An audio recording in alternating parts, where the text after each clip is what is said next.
Sunod-sunod man ang mga hamong kinaharap ng ating bansa nitong taon, hindi natitinag ang diwa ng Pasko sa puso ng bawat Pilipino. Ang mga miyembro ng Kongreso, paano kaya ipagdiriwang ang kanilang Pasko?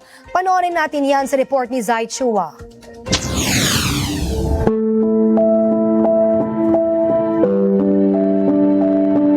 Sa kabila ng ingay ng politika at mga hamong hinarap ng bansa sa nagdaang taon, mula sa mga bagyo at lindol hanggang sa iba pang pagsubok, nananatiling buhay ang diwa ng Pasko sa Pilipinas. Mula sa kumukutitap na mga lansangan hanggang sa mga simpleng tahanan, dama ang saya at pag-asa na hatid ng pinakamahalagang pagdiriwang ng mga Pilipino, ang pagsilang ni Hesukristo, ang araw ng Pasko. Nariyan ang mga tradisyong simbang gabi o Misa de Gallo, ang mga masasarap na pagkain tulad ng puto bongbong at bibingka, ang masayang himig ng caroling, ang pagbibigayan ng regalo at ang payak, ngunit makabuluhang pagsasama-sama ng pamilya sa hapagkainan. Maging ang mga mababatas ay pansamantalang isinantabi ang mundo ng politika upang makiisa sa diwa ng Kapaskuhan. Simple lang. Siyempre, para sa ating kasama ating pamilya at nakakalungkot naman nagsasaya tayo ay mga kababayan naman natin ay maraming nahihirapan.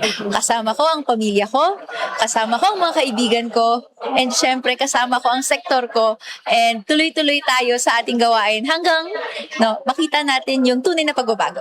I'll be with my kids, of course, my kid and my husband, and kasama na din ang aking mga stakeholders. And this would also be the opportunity to launch several projects for next year. And ito din yung panahon, of course, na para magpasalamat tayo for all the blessings that we have received all year round, all year round, and at the same time, to pay forward also. Ang aking Pasko is to be with our family at mahalin natin at we cherish the moments that we are with our family.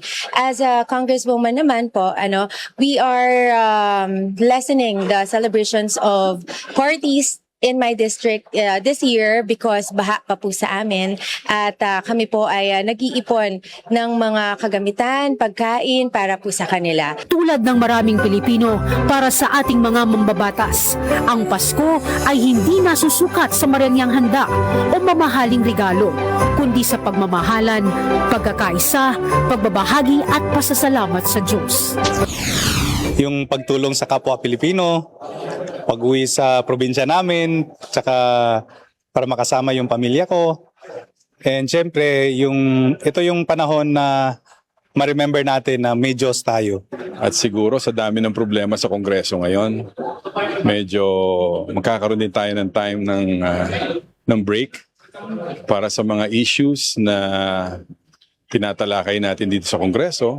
At the same time, siguro we're expecting na maganda ang magiging 2026, hindi lang para sa Kongreso kundi para sa buong bansa.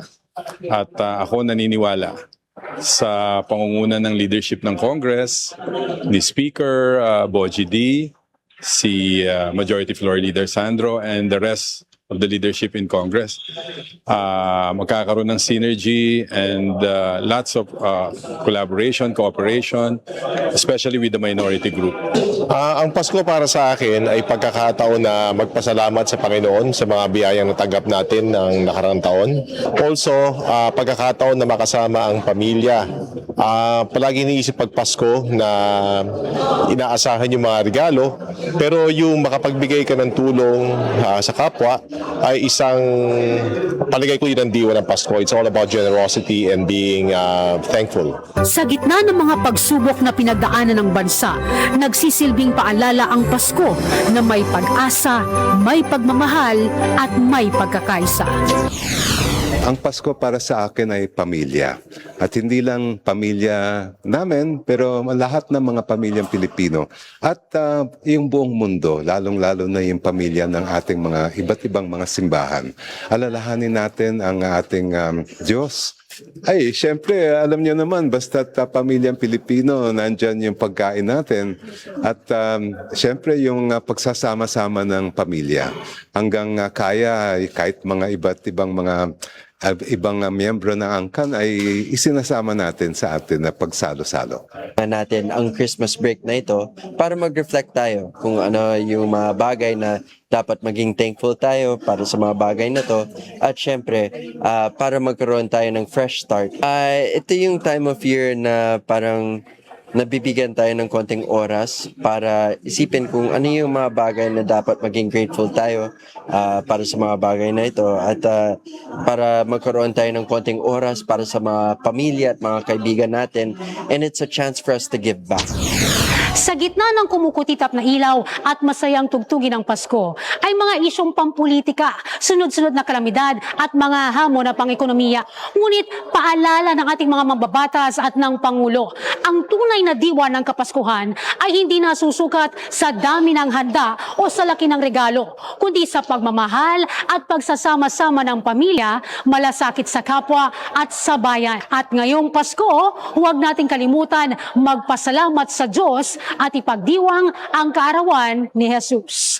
Mula dito sa Batasang Pambansa, Zai Chua, Congress TV.